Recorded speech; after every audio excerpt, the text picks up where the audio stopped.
Welcome back to As a Man Thinks. I am Kyrie, the treasurer. Courtney, the president. Day director of operations defense. As y'all can see, we are on week 2 and no Deshaun. I guess he decided to take an extended vacation. Wasn't approved either way. Maybe he just didn't want to come back. Maybe he heard the last podcast and decided Courtney felt like he was no longer needed. I just think it's ridiculous. I think it's absolutely ridiculous that this is the second week and Deshaun is still on some beach, MIA, living his best life. You know, we want to live too, bro. You could have invited us. We could have did the podcast from wherever. Right, we could have. We could have did the podcast. He didn't want us to be where he was. So, That's an interruption. Strategically, but not only that, the dude told me, I'm gonna let you know, my phone ain't gonna be available. So don't text me, don't call me. I don't want to be connected with nobody. And not only for 1 week, for 2 weeks. You know, that's a shame. That's a shame. Yeah. Well, hey, segueing into, Deshaun obviously has no pressure to be the man because he is doing whatever he wants to do. He is the man. We kind of want to discuss today, like, what's the pressures of being a man? What do you guys feel as though, like, you get pressured by or being a man? What do you feel responsible? Not just us up here, but you guys out there definitely comment on the things that you go through on a daily basis. I'm gonna just say this. Before I get into the pressures of being a man, let me just talk about things that I can't stand about men. Okay? I can't stand no lazy man. I can't stand to see a man in the grocery store with government assistance in front of me with about $500-600 worth of grocery in his buggy, and he swiped that link card, and I gotta sit here and swipe my debit card for $5-6. I got a problem with that. I got a major problem with it. And I ain't trying to judge. You gotta do what you gotta do. But I just feel like if you got your limbs, if you can walk, if you can talk, and you ain't got nothing wrong with you medically, go get the bread. I'm gonna have to check on that because I just know some people that look, people need that $250, they're gonna give you $500. Hey, and I'm saying when they did it, and got some groceries, whatnot. But I'm just saying, if you gotta have it, if you gotta have the government assistance, you have to have it. All right, fine, use it. But damn it, something better be wrong with you. You ain't able body. You can't tell me that you ain't able to go out there and kick right. If you got a disability or something wrong, perfect. You deserve it. It's fine. It's for you. But with me, I got a major problem. And when I see people in the store and they're in front of me, now women, I don't have a problem with women because you don't know if they might be single mom, whatever. It's all about men. It do something to me. Girlfriend, who's in car, bro? Well, they need to let their girlfriend come with it because I can't deal with it. Hey, but again, it may be a pressure that that he up under. He got to provide groceries and the best way that he can. But how is he ain't providing it? He's not providing groceries. He bringing it home, man. We don't know that, bro. It don't matter who paying for it. It could be the taxpayers paying for it, but he bringing it home. He is not providing groceries. The government is providing groceries. So really, the government is running his house. But here's the thing: the government in control of his house. Right. Here's the thing, though. If I had a food stamp card and I go swipe and I buy groceries, I ain't coming home and telling you the government provided us groceries. I'm gonna say I got groceries, and then people gonna eat, and that's how it's gonna happen. It would take a person like you, who seem to be in your feelings, who probably hating just a little bit on that guy that got the food stamp card, because really you don't want the money to come out your bank account. You really want to say, "Hey, bro, you got something?" No, look, it ain't no hate at all. It's the simple fact of, I remember days of working 15, 16-hour days, trying to provide for my family. And still, no matter where I'm at in life now, still go to work all the time and work hard to provide for my family. And I just feel that if you need government assistance, you're a man and you need government assistance, cool, if you need it. But let it be a stepping stone to you going out and getting a job and really being a provider. Don't get stuck on having the government support you and think it's okay. Right. Because you can't tell me that you can't go out here and work. And you know what? I'm not gonna. I mean, again, I ain't tripping on I understand exactly where you're coming from, but I know back in the day, you know, I got up and it's just pressures of being a man. I got up and I went to work and I was a custodian.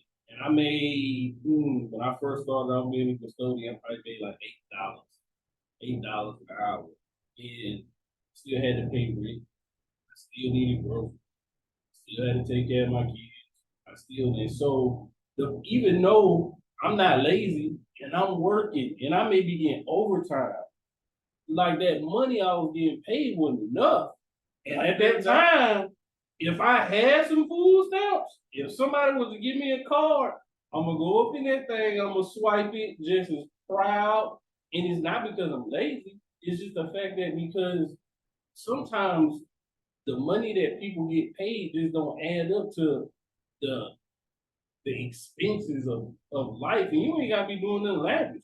At the time, I had my grandpa old truck, so I didn't even have a car note. Had I had a car note, I don't even know where I would be. So I had my grandpa old truck, old beat up truck, didn't have no air, didn't have no heat, and it didn't have nothing. I was able to get to work.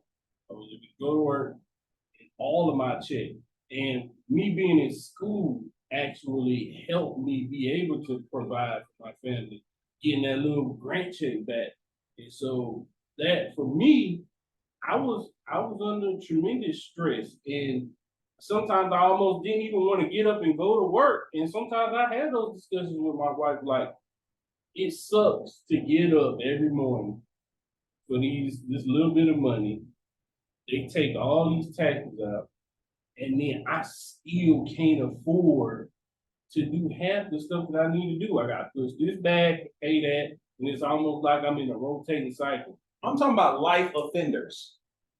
I'm talking about people that got their mind made up that I'm going to live on the government. Yeah, like, I'm not talking to people that fell on hard times, needed government assistance. The government assisted them. I'm talking about the ones that you don't even know what a hard time is because you just depend on the government. Like, come on, bro. Like, it would be very difficult for me to face my family, knowing that how I'm gonna teach my son how to be a man when I got the government taking care of my family. Like, I just can't do it. Like, I cannot. And like, I'm gonna say this again, because I know, look, we get a lot of feedback, a lot of y'all commenting, a lot of y'all got a lot to say, and that's cool. All right? Your opinion, my opinion, it is what it is. If you need government assistance, cool. If it's a stepping stone for you temporarily because you fell into a hard time, cool.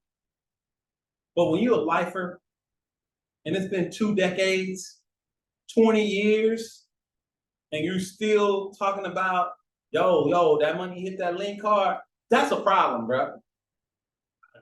It's a problem. But I agree on all levels though. I agree, you know, you do have those women that are single moms, but you also have single dads. I believe you should also use government as a stepping stone. You never really want to depend on anybody because at any time, I don't know if y'all watch, you know, CNN and all of this, you know, the government always about to get ready to shut down. And just say that they close or they don't agree on no funding, and you depended upon that aid to hit your account and they hadn't come to no type of agreement, you ain't get no paycheck. So I feel like, I mean, not a paycheck, but you ain't never gonna get that link card. Hey, you can't take your kids to the doctor because Medicaid ain't been paid. So I feel like everybody should kind of, use it as a stepping stone unless you are unable to. Like if you got some type of disability like Courtney was saying, and you just have to depend on that. But I think everybody should use it as a stepping stone. I'm gonna say one more thing, and then I'm gonna go ahead and turn to LJ, because LJ, he's just chilling right now. But I'm gonna say this, okay?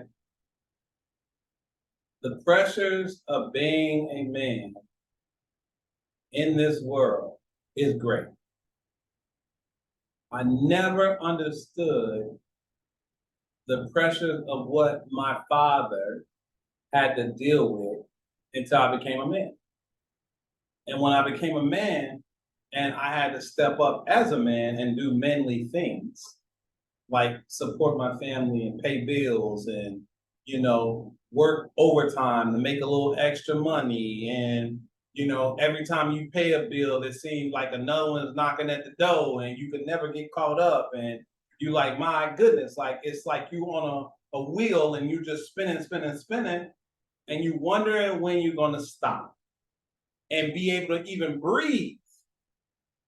But as I deal with these pressures in life, the one thing that I will tell you is when I wake up in the morning, I feel good as a man.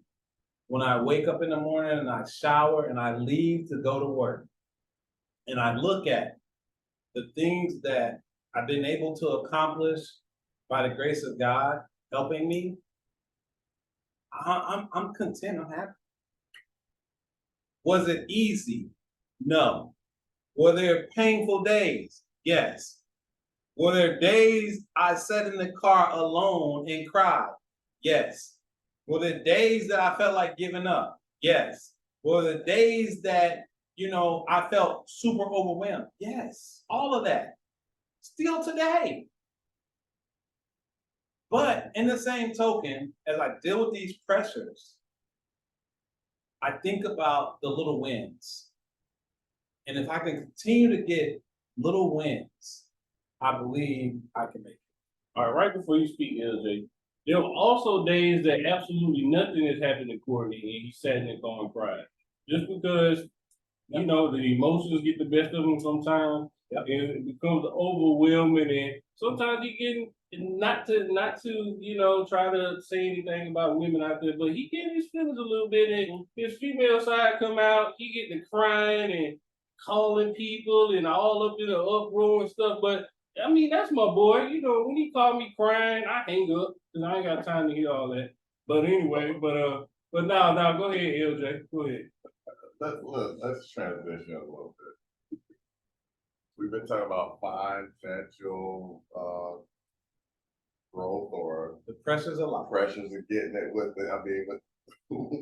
from the government. Now, there's financial non-government assistance that people have their jobs, but they're not able to meet their financial obligations with with their, we'll say, primary job. So people got to hustle to make some things happen. As a man, I feel like you're pressured to provide for your family, and if you're truly dedicated to making sure your family has no wants, no needs. There you go. You want to get them all their needs, and then you want to get them the wants at the same time, but the needs got to be met. So if you got to go out there and work another job, do a double shift, this, that, and the other, you should be willing to do that. But that's a pressure on a man, and and we as men, we hold things in where we don't communicate well with people because we don't want to show weakness. There's times when I want to, go to people and say, hey, look, my business is not doing well right now. I know you need some work done. Let's work something out and deal out where I can get this done for you, whatnot. But my pride would not allow me to come to you and do that.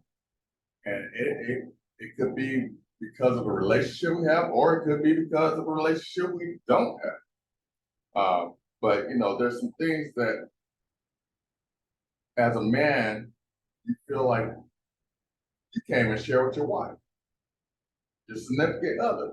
That's true. You're like, I can't tell her this, you know, because my wife is a strong woman. I can say that right now. And I know today she will be more accepting if I came to her and told her some of my weaknesses, but I never felt open to sharing my weaknesses with my wife, to be honest. Um, and I don't know, Do you think it make you feel less of a man? not less of a man, I just don't want her to think less of me as a, because we as a man, we are not perfect. We're gonna go through things. We have things happen, you know, life happens. But we just like, we'll get over this. I don't need to share this with her because I'm gonna get back where I was, or you know, she would never miss what was going on, or the family. But let me tell you one thing, women know. They sense something. You don't have to tell them. They sense that you are not sharing something with them, and you're not on balance. And then they'll ask you, and they'll ask you again, and they may even threaten. But you have to come to a realization like, okay, I trust my wife enough to tell her this, and we can work through it, or you can be stubborn and say, I'm gonna do this by myself, I'll make it happen. I'll pray to God that, you know, he helps me get out of this before things get terrible. So, I know we spoke a lot about like the financial piece and the financial pressures of being a man, but does the pressure always have to be from a financial situation, or can pressures come from Absolutely not. different Let me areas? tell you, I mean, like I said, just sharing things with your wife, your family, your children. Your children expect things of you. They put pressure on you as a man. You know, it's my dad. You know, he does this, that, and other. You know, and they look at you and how you present yourself to others, what you do within the community, as we do, and they hold you to a higher standard than anyone else because they're a reflection of you, and at the end of the day, they'll probably be a representation of you. So you know, and trust me, there's things I want to do for my children that I know there's no reason why I shouldn't be able to provide this, that, and the other, but you know, life is real. And you know, and then they can look around and see their friends and what they have and what their parents are doing for them, this, that, and the other, and compare you to them. But I also have to sit down and ground my children and show them where they actually came from. I went to my family reunion here in the end of July in Mississippi and showed where my parents came from. And where we used to go for vacations and you know, Thanksgiving and the holidays, Christmas and stuff like that. And they see and they get a real picture of what's going on in life and how we were raised.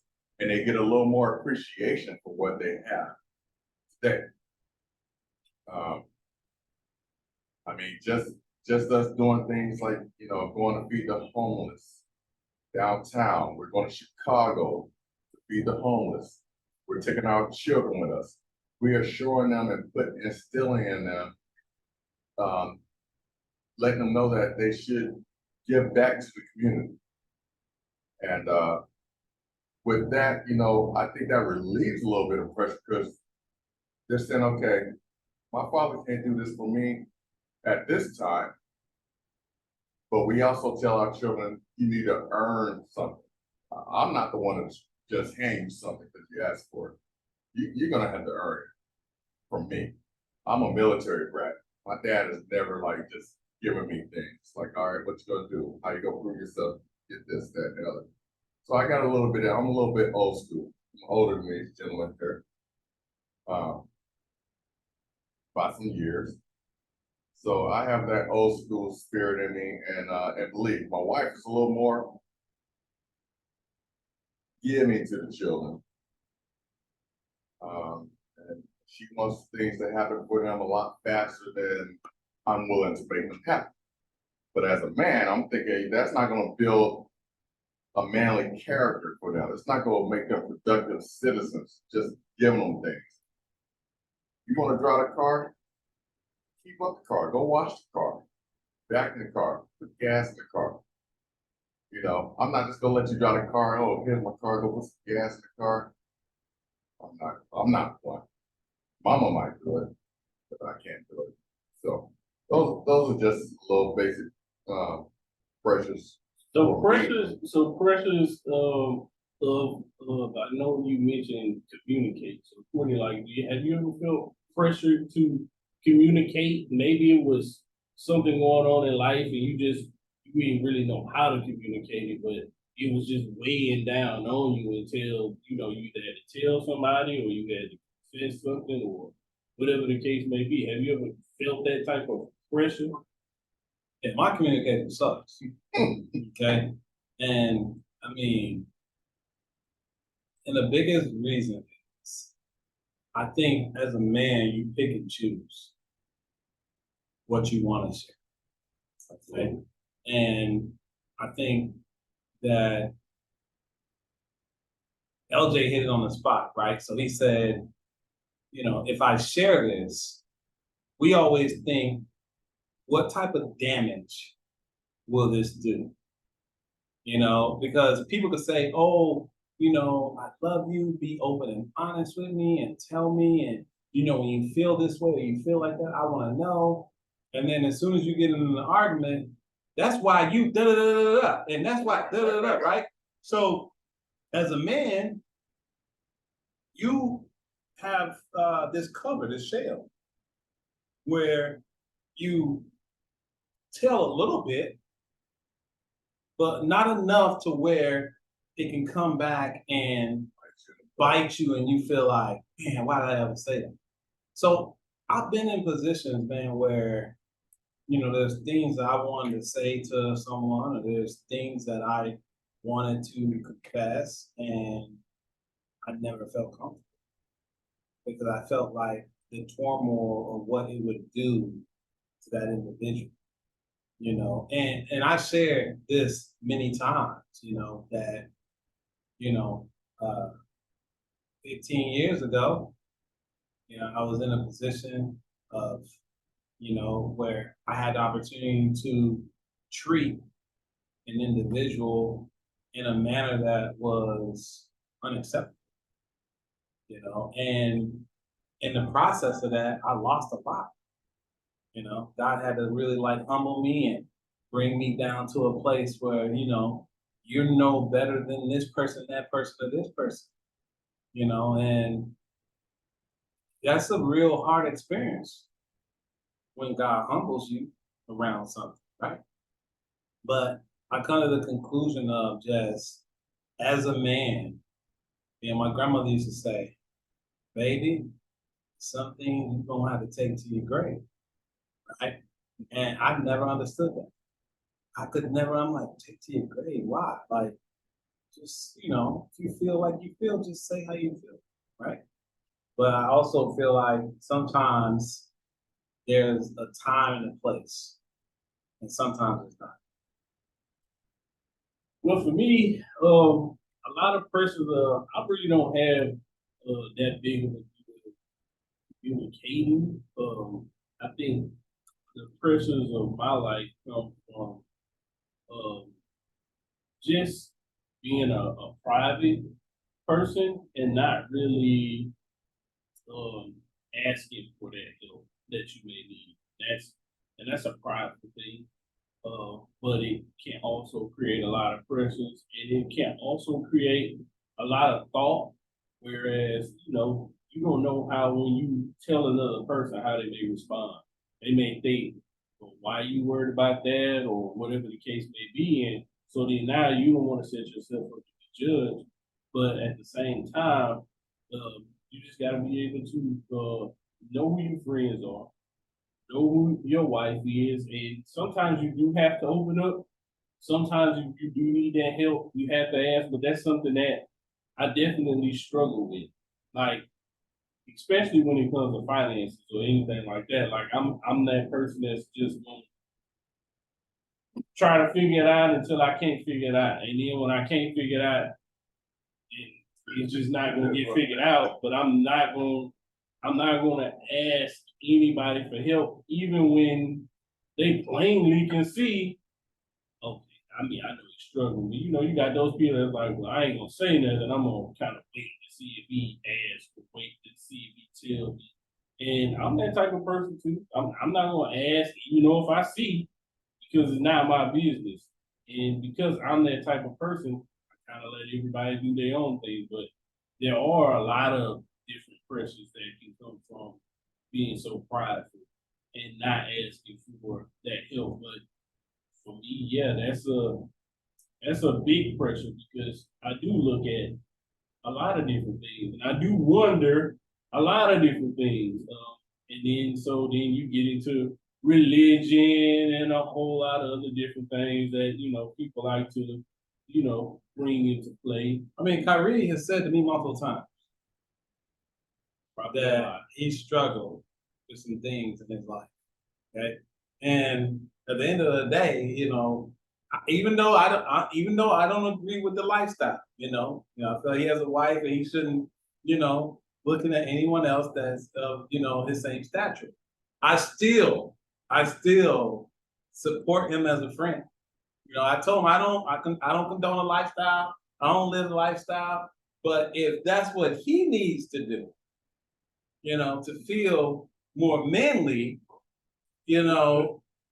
I support him. So a lot of the stuff that he's talking about that he struggled with, I'm happy that he's admitted it on air because he's trying to get free. He wanted to be free from And quickly, there's another thing too. Yeah, he want to get free quickly. No. He want to get free Out of the quickly. many different things I that a have person can talk about, I can promise you, if we can get as religious or political as you want to get, that ain't one of them. I can assure you, I got a lot of different problems. Well, That ain't one. let me tell you this as well. Precious being a man. I believe a man that's strong in his manly being, let's say that, has a problem going to anyone else and asking for money. And if they could do that, there's probably really no one they can really reach out to do it. Now, I've been in positions where I was able to help people out in my life and throughout my life, but then I have to thank God that I have not have to reach out to somebody and ask them for financial assistance to help me out with anything. I thank God for that. But then again, I have challenged a couple of people, and I made it seem like I needed money to see how they would react and, handle themselves when it came to that. I have one that said, whatever you want, whatever you need, I got it. I had another that said, bro, I can't do it. And, I don't ask no one why they can't do anything. So, but at the same time, I know they have it. You just got your income taxes. So I know you got it. But, so you test a couple people, and it is what it is. But let me get back to one more thing real quick. When it comes to satisfying or your spouse or significant other, that's satisfying you? satisfying. Like sexually? I'm gonna get into a little bit more. Woody would know anything about that. That's why you're confused, guys. Got a 40-year-old version. Spiritually He adopted all financially, five of his kids. emotionally, and sexually. I don't know about that part. I can handle all the other part. Sexual part. I think I need that pill that they say they got. I'm gonna leave that there. Wait, what's the pill? What Boy, the pill that they boy say they got got? erectile dysfunction. Okay. What's that pill they say they Well, got? he need a little Viagra. That's- Crying out for help. That was one of the pressures. That's Lord. one of the pressures. That sound like a little health issue right there, but, you know, those are other pressures that need to be satisfied, and you need to consider it as a man and how you treat your significant other when it comes to those needs and wants. Because that's things that can definitely get you off track in your relationship. So, any other thoughts on that? All I know is we're gonna have to do a part 2 on this. We definitely have to do a part 2 on this. Maybe Deshaun might decide to join us, or maybe he might take a 3rd-week vacation. Who knows? He might just enjoy where he is and decide that he's gonna take a whole other week, guys. Bro, I think we need to do another part 2 on this and have me, you, Deshaun, and LJ on when we do this and really, really deep dive in this from the beginning because this is some really good information. This is some really good content. And Kyrie, man, tell the people how they can get connected. Hey, you can get connected to us at asamanthinks.org, or you can view us here on YouTube. Please like, share, and subscribe. It's free. You will not have to pay anything. You can also listen to us on Spotify. LJ, any last words? Hey, we need you to donate. Come in and join us on asamanthinks.org. And we look forward to seeing you in the next episode. Follow us, share. Peace.